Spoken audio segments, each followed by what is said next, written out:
Thank you. And sorry. According to the session, it suggests that we talk about the China's soft power in Southeast Europe. But in terms of soft power, I agree with Professor Yan Xuetong. I don't think China is good at that. China has rather economic power than soft power. Therefore, I would rather start from the global background of China's One Belt, One Road initiative and the effects of the initiative on Southeast Europe would be a conclusion. As far as my research goes, what I take as the global background of the Belt Road Initiative is the new round of technological progress, or in other words, the new round of economic innovation. And I would say that there is a significant difference between the current technological change and those taking place in history. Technological change could have distributional effects and harm the poor. But how to solve the social problem, namely the inequality in wealth? The just mentioned difference leads to different ways. Each time when we have technological progress, it always leads to good profits for the innovation-making sector and cause many conventional industries to disappear. This would cause problems of unemployment, but the new technologies can also give rise to more new industries than those disappear, and could create more new jobs than those lost. This was how the problem of distribution got solved over the past centuries to late 20th century. However, in the late 20th century, especially in the early 21st century, the West, especially in the US, enters in a new round of innovation circle. And this time, it is innovation rather in ideas than in industrial technologies. It requires far more innovation in concepts than in material production. Apple Corporation is a very good example. It doesn't have so many new technologies, but it has very, very good ideas, and it can combine all the new technologies from other companies to be a new, very new production. So what innovation, for Apple, what's important is the innovation in ideas, not in technologies. So this kind of innovative companies must outsource their production sectors. Otherwise, their efficiency of innovation will be the cost. And it's just in this process China rises. By taking in the outsourced production from the West, China grows at a very high speed to become the world's second largest economy in the early 21st century. So here comes a weird phenomenon, that the new round of economic innovation in the West is indeed creating many new industries. However, these new industries are emerging not in the West, but in China. They are creating jobs in China, while the working class in the West make much less benefit out of this process. And jobs are coming to China from the West, not because of the low wages of Chinese workers, but because of the fundamental difference between the new technology and the old ones. So here is a very realistic case. That is, technological innovations in the Silicon Valley will not likely to have good future if they are not connected with the supply chain of manufacturing network in China, especially in Shenzhen. So while the elites of the West, especially the US, benefit enormously from globalization, but the grassroots class is not benefiting proportionally as well. They feel deprived.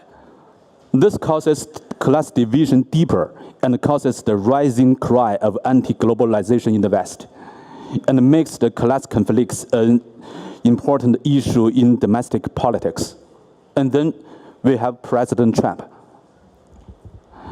But according to what I just analyzed about the new logic of innovation, I don't think that any policy in the West that attempts to redistribute wealth through economic nationalism will be quite fruitful. Yet we can see another result, that is, as the manufacturing sectors move into China, world economy encounters imbalance. China is manufacturing not just for China, but for the whole world. And China is exporting manufactured goods all over the world and get big excess of exports over imports. This kind of imbalance would harm the world economy if it lasts for long. Therefore, China and the world need to do something to rebalance the world economy. But what to do? There could be two ways. One way is to put forward more trade negotiation. But this negotiation seems not going fast enough and good enough. We got to know that the US had just imposed a new tax on steel and aluminum imported from China. And another way is that China needs to invest more overseas. The One Belt, One Road initiative is such efforts. So China is trying to invest overseas. But any kind of good investment must be put in the places that are very well connected to the investor. Therefore, China proposes the Belt Road Initiative. And I don't think China is trying to construct a system parallel to the US system. Otherwise, China could only get a much smaller market than the global market. And that goes contrary to China's interest. And as you know, that the One Belt goes across Inner Asia and has for Europe. The One Road goes across Indian Ocean and the Suez Canal, and also has for Europe. The two routes have a connection, that is Southeast Europe. It is a starting point for China to enter Europe via One Belt, One Road route. So Southeast Europe is thus very important for China in the Belt Road Initiative. You can tell that according to the investments from China in recent years in this area. And China is anticipating more cooperation with the Southeast Europe countries in infrastructure building, in some manufacturing sectors, and in some political and security issues. And all the political and security issues would be filled by the Belt Road Initiative. Thank you.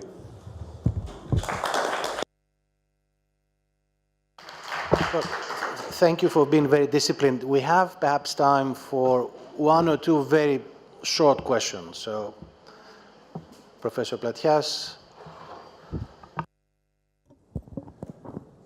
Well, China and the West, 2 points of view, win-win. Second point of view, let's be a bit more careful. But there is a third point of view, that the American strategic community believes that this is plain geoeconomic warfare and only China wins and the West is losing. What China is trying to do, according to that position, is essentially unite Eurasia under its influence and upset the global balance. And every time that one power tried to control Eurasia, which means controlling the world, the United States at least reacted. We had 2 world wars on this, World War I, World War II, and we had the Cold War to prevent it. And now suddenly it's happening under this project. So just consider the third view. The topic for another day, but a quick reaction. Who would like to give it a shot?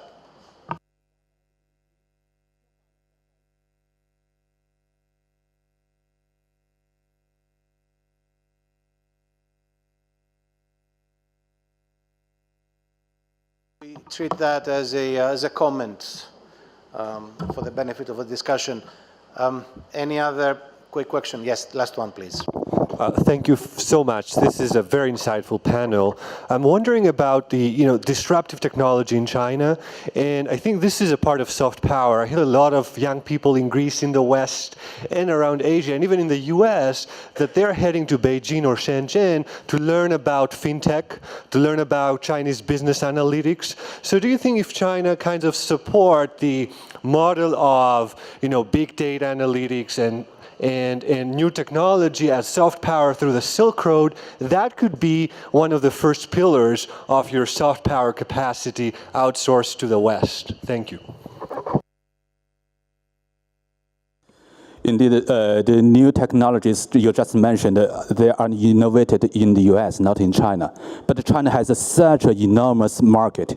And with such a huge market, we can mix many kinds of new commercial mode in China that in other markets you can have that. So that I would call that a new mode of marketing or commercial modes. But I don't think it's kind of soft power, because if you say something about soft power, you refer to the soft power of its traditional culture or its ideology from the government or something. But it's just some new things in the Chinese society, and it's not very compatible with the government now, indeed. So it's not a soft power. I hope in the future it would be the soft power of China, but not nowadays. Thank you. If I may, I think you're talking about, two different things. Soft power is one thing. It's clearly about winning hearts and minds in a foreign country. It's in your country as well, arguably. I don't think what you're describing is the same thing. And just to go back to the gentleman's point about win-win and about China uniting Eurasia. This might be an economic concept, and it's not going to be easy. But as far as the soft power element is concerned, it's going to be even more difficult, because for the good reason that countries in Central Asia, for example, in Europe as well, have much difficulties in accepting the Chinese system, just as simple as that. And it's going to be the main challenge for China. So you can build highways and airports, but you cannot win hearts and minds of people unless you have a system that is appealing enough. That's soft power as well. Well, we are facing strong competition. The Greek Prime Minister's speech will start in about 15 minutes. Obviously, the idea was not to answer the question, but to start a debate. If I may borrow a Chinese expression, we are living in interesting times. We are experiencing the interaction of two major global trends: fourth industrial revolution and the rise of the rest. I'm not fully convinced about the decline of the West part. It seems to me cooperation is the only game in town between Europe and China, but that cooperation should be more balanced and structured. And unfortunately, because of the EU's fundamental nature, we are 27 or 28 nation states, we are not very good at comprehensive approaches of such important topics. But be that as it may, I think the issue will remain at the radar screen for the foreseeable future. Thank you very much.